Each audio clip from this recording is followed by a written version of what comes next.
Good morning, students. Today we will start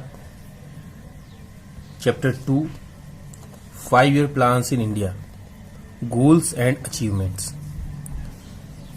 When India got freedom, we have studied that it was a stagnant and a backward economy.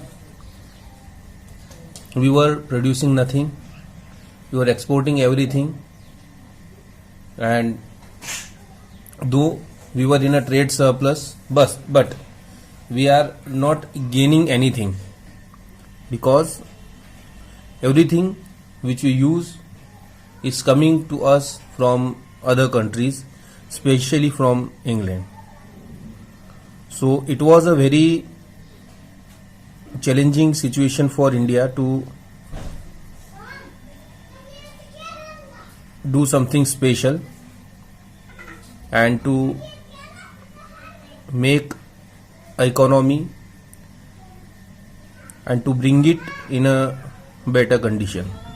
For that, what we have done, we started going with economic planning. Economic planning is a system under which a central authority like Planning Commission in India sets a set of targets and specifies a set of program and policies to achieve those targets within the specified period of time. What do we understand by economic planning? It is a system in which we form a central authority. Just like if we talk about India, we have Planning Commission in India. So we establish a institution, the central authority. What this central authority do? They sets a set of target. What they do? They sets a set of target. They make targets and then specific a set of program. After making the target, they specify a program and policies so that they can achieve those targets which are set by them, and that is to be done within a specific period of time.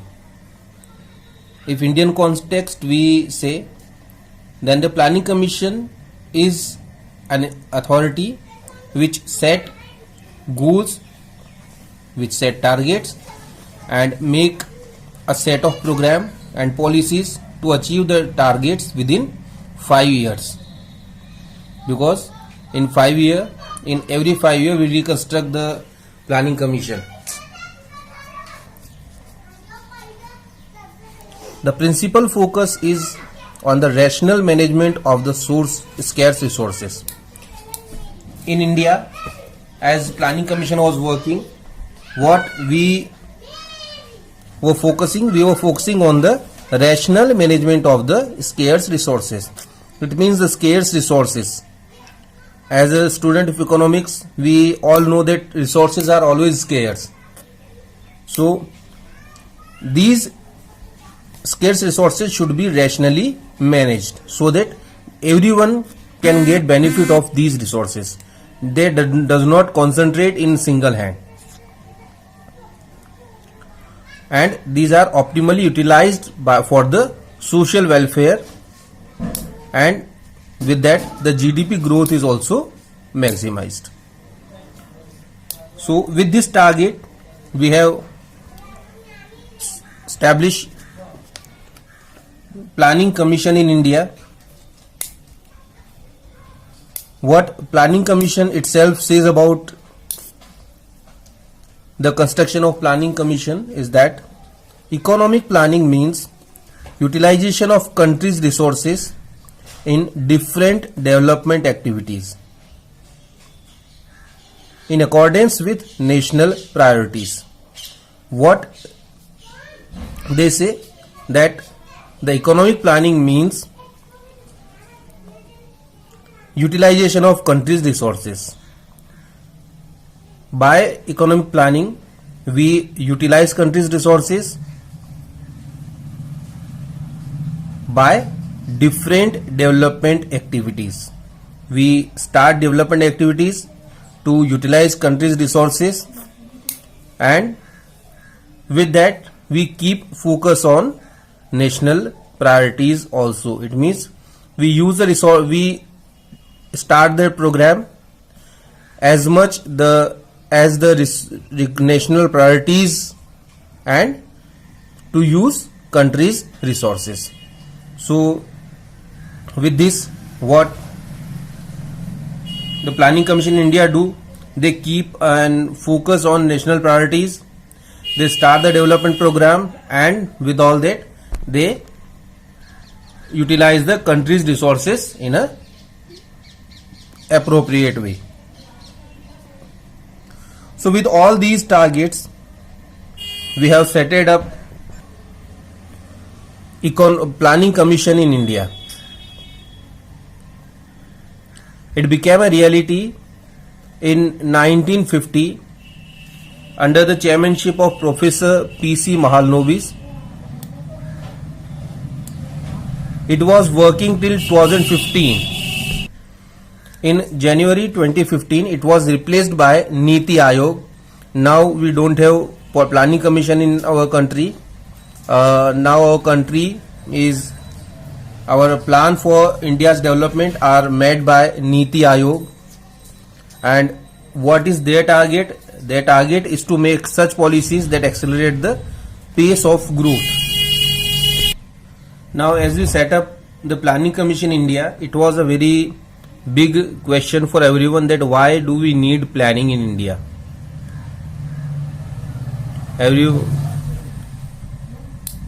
For that we need to go and we need to look situation of India. India was in a very good condition when British come to India. The economy of India was at its best when British come to India. We were exporting a lot of items. We have a good administrative system, business system, and our peasants were happy with what they were achieving.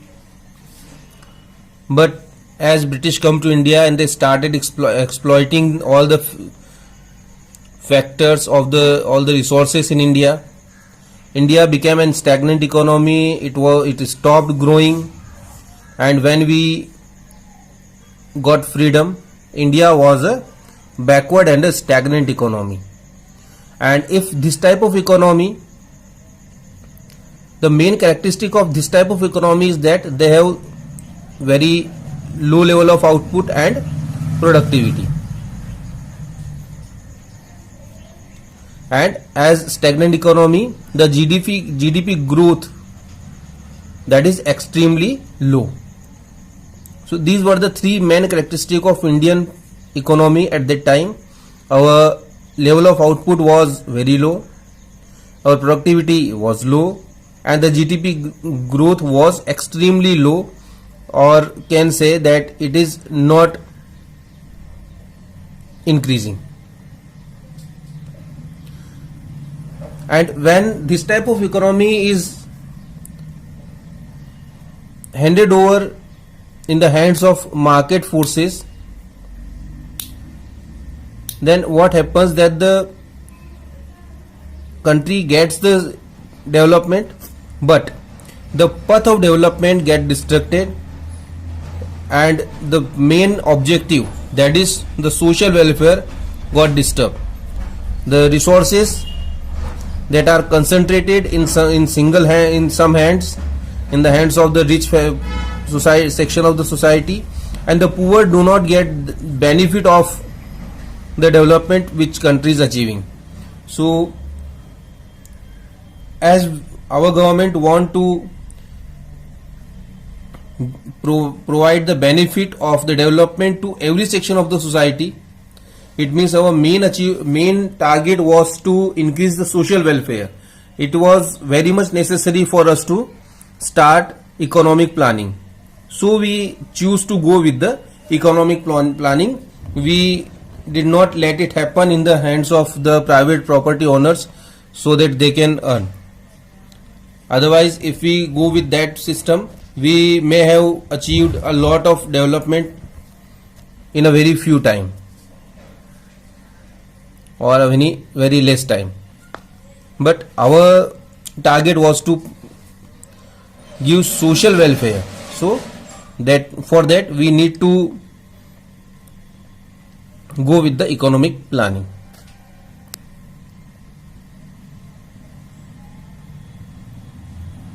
When we started planning, the planning commission said that we will be making plans in such a way that we get the development, we achieve the development, and we sustain the development. So for that we have planned in two ways: first directive planning and then the comprehensive planning.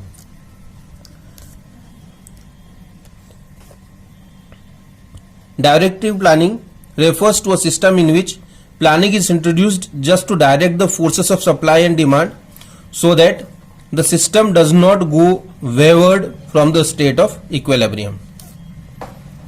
In such a planning, there is no direct participation of the state in the process of growth. This is a way to achieve planning with development, growth with a good speed. What the planning commission done? They just directed the forces of demand and supply. They given direction to these forces so that, and direction are there for, because the system for which we are working do not go wayward, do not distract from its way. It means people do not start earning a lot and some section do not go behind. So everyone get the proper benefit of the growth of the country. But the role of the government is just to direct the forces of market demand and supply. So there is no direct participation of government in the process of growth. What they do, they just make a set of do's and don'ts, what they need to do, what they cannot do, and all other things that are left in the hands of the capitalistic people. In this type of planning, we get the development, we get the growth quickly. So this was to get the growth quickly. Now we have the other way by which we can achieve the growth that is sustainable. So the growth and the growth sustainability both remains together, and after achieving a good growth, India don't go behind. So with that they have planned to make planning in both the ways, the directive planning and the comprehensive planning. In comprehensive planning, what they say, it refers to a system in which government herself participates in process of growth and development. Now here government itself participate. It means comprehensive planning is pursued in socialist economy as well as in mixed economies. In case of mixed economies, why? Because we are also mixed economy where private and public sector works together. So both private and public sectors coexist as agent of growth. In India we also have the same system. In our country also, the private and the public, both the sectors were working together in the process of growth. While individual gains are allowed to be maximized as under capitalism, social gains are fostered through direct participation of the state under socialism. So in this type of economy we have both the system, the capitalistic system and the socialist system together. We have just talked about the capitalist system,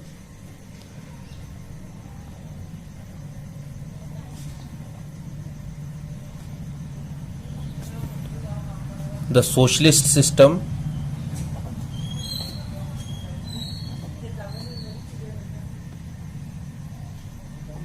and with that we have one more, that is mixed economy.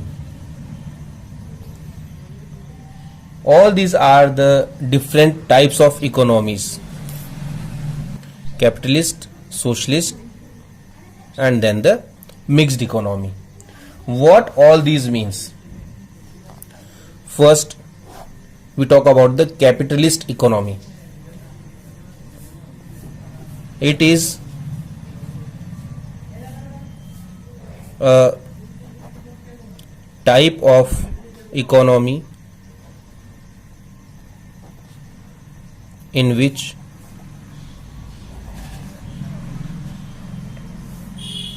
means of production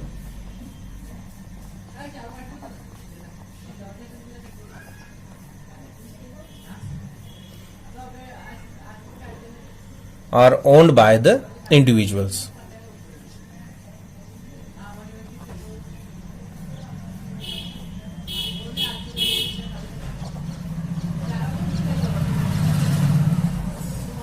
It means the individual person can start the production activity.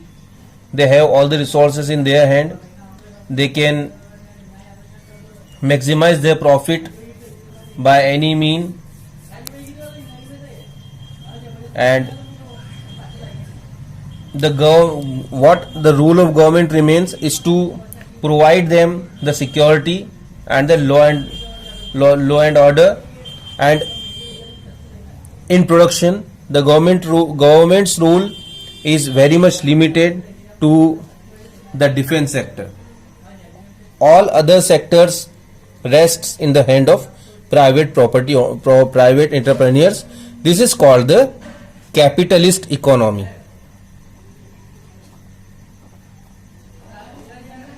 In this type of economy, country achieve growth very fast, but this type of economy is not good for social welfare, because the resources are rest in the hand of some people, not in the hands of everyone. So this is good for the country's growth. The demand always increases in this type of economy, but this is not good if you have a lot of people poor in your country, because it widens the gap between the rich and the poor. Then there is another type of economy, that is called the socialist economy.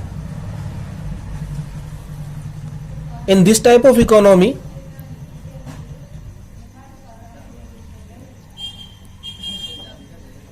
it is a type of economy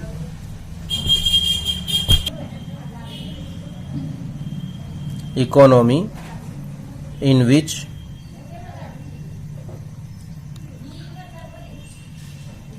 means of production are owned by government. It means there should be public ownership of everything. What is the main characteristic of this system? Is that public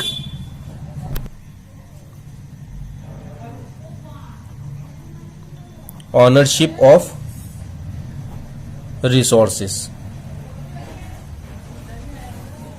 This is the main characteristic of socialist system.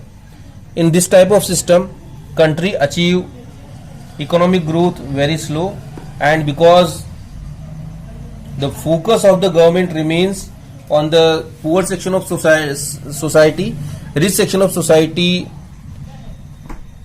feels ignorant, and this is why, and they, because the government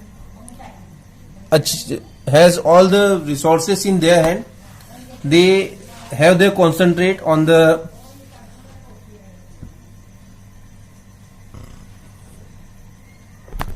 development of poor. So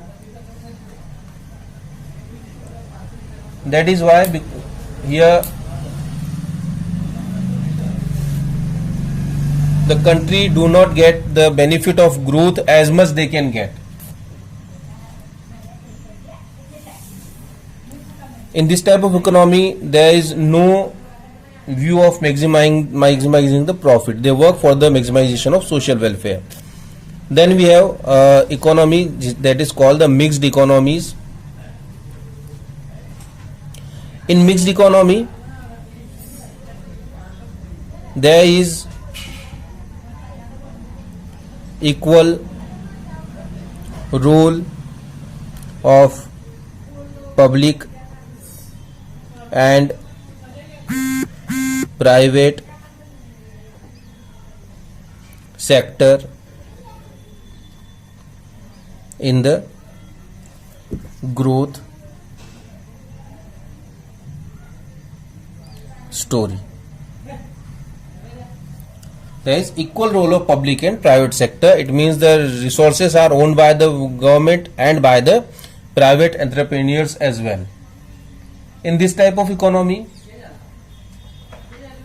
the resources are owned by both the public and the government. The public sector works for the sectors which are important for the national security, to establish a good infrastructure, and private sector, they work in the sector where the demand needs to be increased. So with this type of economy, the country's growth can be achieved quickly and it survives for a long time. So this is all for today. And next time when we meet, we will study the long period and the short period planning, what it is done in India. Thank you.